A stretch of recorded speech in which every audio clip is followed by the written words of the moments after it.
8. अतर मुझे आकर वार्न कर रहा था कि जाने कैसे कबीर नाम का वो हैंडसम हंक और माचो मैन हॉस्पिटल आ गया।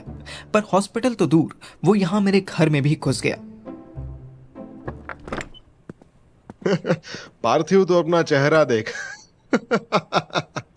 क्या लग रहा है तू? मेरे दिमाग का तो फ्यूज ही उड़ गया था। जब घर से कोई निकला नहीं, घर में कोई घुसा नहीं, तो फिर ये मेरे बाप के रूम से बाहर कैसे निकल रहा था? तू यहाँ कैसे आया? मेरा बाप कहाँ है? रिलैक्स, सब पता चल जाएगा। पहले यह बताओ कि मैप में मार्किंग वाली बात अभी तक किस किस को पता है? अथर्व और मैं एक दूसरे का मुंह देखने लगे। किस किस को बताया है? क्या मतलब? बस मैं और पार्थिव ही फोन पर डिस्कस कर रहे थे कि जब... गुड। अब तुम दोनों अपना फोन उठाओ और डस्टबिन में डालो। अबे पागल है क्या? नया आईफोन है। इसकी सटक गई है। फोन फेंक दूं? कमाई कुछ हो नहीं रही है। भाई तू ये सब छोड़, पहले ये बता कि मेरा बाप कहाँ है? हाँ, पहले ये बता। फोन फेंक दो और फलाना ढिमकाना कर दो। कबीर ने फिर हम दोनों की तरफ ऐसे देखा जैसे हम गली क्रिकेट खेलने वाले बच्चे हों और हम किसी भी कीमत पर आउट नहीं होना चाहते। ठीक है, तुम लोग अभी प्रिपेयर नहीं हो, फिर भी इतना जान लो कि तुम्हारा बॉस कॉम्प्रोमाइज हो गया है। हमें उससे इंफॉर्मेशन छुपानी होगी, उसको मत बताना। और हो सके तो अपने फोन में बस वही बातें करना जिसका नेशनल सिक्योरिटी से, राधिका से, मुझसे, तुम्हारे बाप से और तुम्हारे बॉस से कोई लेना देना ना हो। बाकी वी विल मीट सून। जाओ अभी उस लड़की के लिए कुछ खाना बना लो, भूखी होगी बेचारी। क्या? अबे इसको कैसे पता मोनू के बारे में? कबीर जवाब देने के लिए नहीं रुका। वो मेरे बाप के रूम में गया और दरवाजा बंद कर दिया। अबे चूतिए, जिस आदमी को ये पता हो कि तेरे मेरे फोन टैप हो रहे हैं, जो आदमी अचानक से हॉस्पिटल में आकर गायब हो जाए और फिर मेरे घर में डायरेक्ट मेरे बाप के रूम से निकल आए, उस आदमी को इतना नहीं पता होगा कि घर में एक लड़की भी है। हाँ भाई, बात तो तेरी सही है, पर यहाँ हमारी अपनी भी तो लाइफ है ना। हम खुद जूनियर स्पाई हैं और हमारा ही स्पाई हो रहा है। ये क्या ड्रामा चल रहा है? चल तेरे बाप से बात करते हैं और इसका कोई सोल्यूशन निकालते हैं। हाँ भाई, कम से कम ये तो पूछते हैं कि कबीर यहाँ कब आया, या फिर यहाँ से गया ही नहीं। अब तो लगता है कि श्रेया की कोई इमेजिनेशन नहीं थी, ये साला सच में आया था। हम रूम की तरफ बढ़ ही रहे थे कि अथर्व रुक गया। ए रुक रुक रुक रुक, क्या बोला तू? कबीर श्रेया से मिलने आया था? लेकिन आया या नहीं आया इसका कोई एविडेंस नहीं था। कमाल है, ये बात श्रेया ने मुझे क्यों नहीं बताई? जैसे तूने मोनू को प्रेग्नेंट होने वाली बात उसे नहीं बताई, वैसे ही उसने... साले दूंगा ना एक कान के नीचे तेरे। तू उसका सपोर्ट लेना छोड़ दे। और वो प्रेग्नेंट है मुझे भी तभी पता चला जब वो घर पे आई। हाँ, क्योंकि तूने उसका फोन नहीं उठाया। अथर्व इतना फ्रस्ट्रेट हो गया कि मुझे सच में मारने के लिए उसने हाथ उठाया। जब हमें पता हो कि हमारी गलती है, तब हमें छोटी छोटी बात पर भी बहुत मिर्ची लग जाती है। अब हो गया तेरा? हाँ चुप बिल्कुल, चला जा, गब्बर सिंह से पंगा लेते हैं। हम दोनों धीरे धीरे बाप के कमरे की तरफ बढ़े। बहुत हौले से हमने गेट खोला। हॉरर फिल्म की तरह दरवाजा आवाज करता हुआ खुला। मेरा बाप हमेशा डोर अंदर से बंद रखता है, ये आज खुला क्यों है? अपने बाप की हरकतें मुझसे क्यों पूछ रहा है? चल अंदर।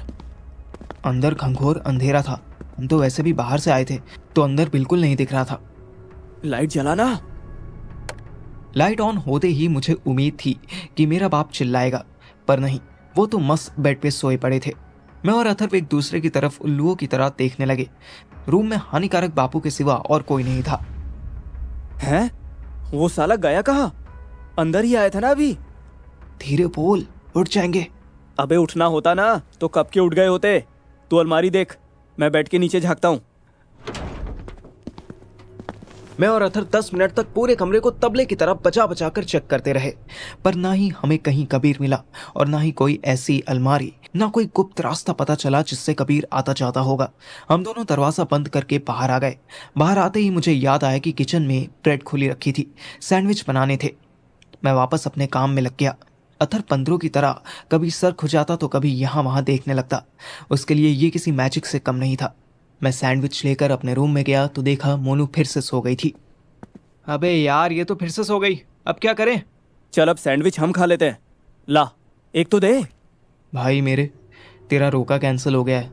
श्रेया भी हॉस्पिटल से निकलने वाली होगी, इसका मतलब समझता है? मेरी माँ भी बाकी गेस्ट की तरह अपने अपने घर लौट जाएगी। अथर्व को मैं अपनी परेशानी बता रहा था, पर इस साले के पास अपने बिलो एवरेज दुखों की कमी नहीं थी।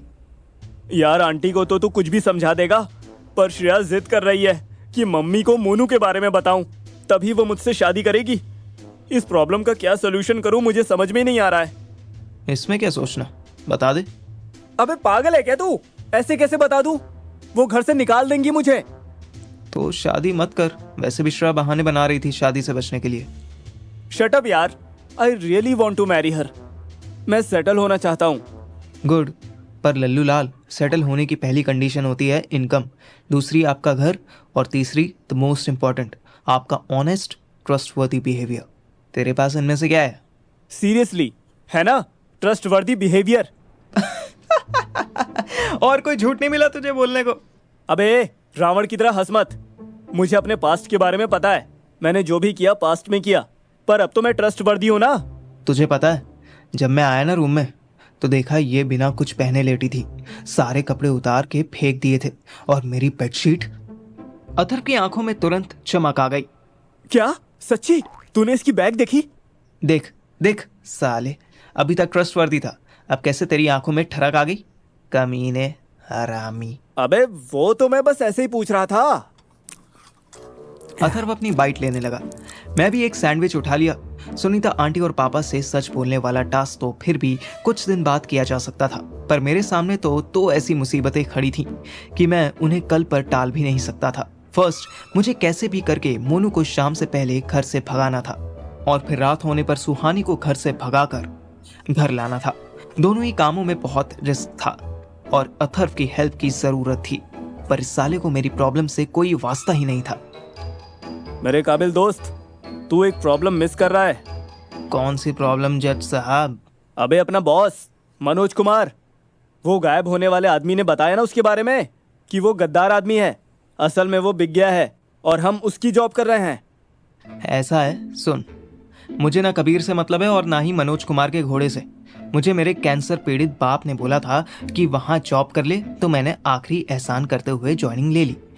अब बाप के उठने का वेट कर रहा हूँ। उनको बताऊंगा कि उनका चेला क्या कहकर गया है। अगर उन्होंने कहा जॉब छोड़ दे तो छोड़ दूंगा, और अगर उन्होंने कहा कि तू जॉब करता रह, मतलब टीम के अंदर रहकर डबल स्पाई बन, तू जॉब उसके अंडर कर पर काम अपने बाप के लिए कर, तो तू क्या करेगा? क्वेश्चन बिल्कुल जेन्युइन था।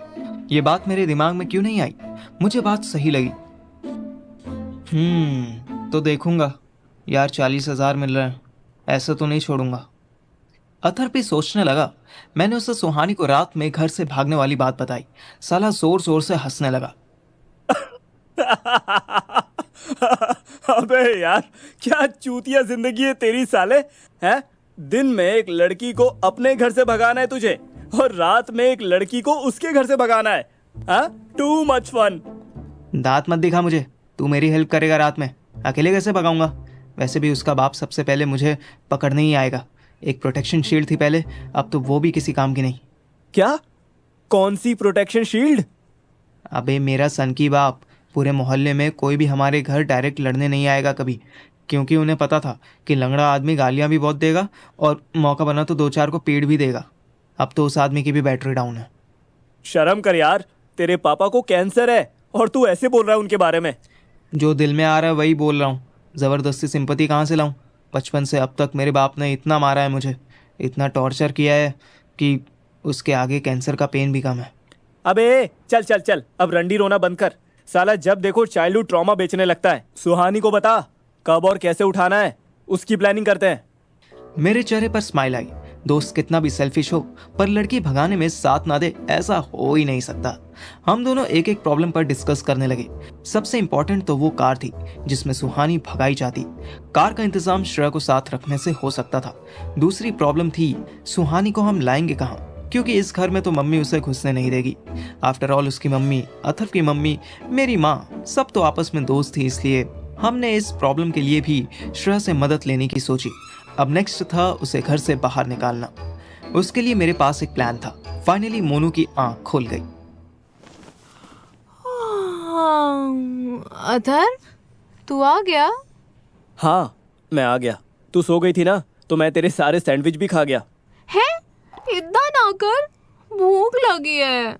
डोंट वरी, मैं और बना दूंगा, बट पहले यहाँ से जाओ, मम्मी किसी भी टाइम आ जाएंगी। मैं तुम्हारे कपड़े लाता हूँ, रेडी हो। और पर मैं जाऊंगी कहाँ? अथर तुम्हें होटल ले जाएगा। तभी बाहर का दरवाजा खुला और मुझे मम्मी के आने की आवाज आ गई।